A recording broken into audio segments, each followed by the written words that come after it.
Hi friends, welcome to my channel. మీకు కూడా ఎక్కువగా తలనొప్పిగా ఉందా? అయితే ఈ టిప్ ఫాలో అవ్వండి.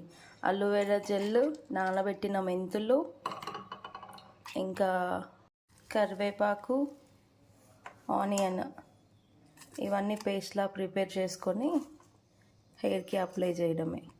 దీంట్లో కొంచెం పెరుగు యాడ్ చేయాలి. పెరుగు, మెంతులు అన్నీ వేసేస్తున్నా, కొంచెమే వేసిన ఇంతకుముందు. దీంట్లోకి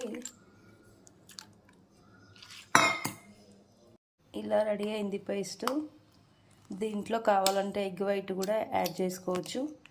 నేనైతే స్కిప్ చేస్తున్నా ఎగ్ వైట్. ఇది మనం ఇప్పుడు హెయిర్కి అప్లై చేయాలి. ఈ పేస్ట్లో మనకి యూజ్లెస్ ఏం లేవు. కరివేపాకు యూజే, ఆనియన్ యూజే, అలోవెరా జెల్ మనకి యూజ్ అయ్యేది. సో దీంట్లో మనము ఎలాంటి నెగిటివ్ ఏం లేదు. వీక్లీ వన్స్ ట్రై చేయొచ్చు. Thanks for watching.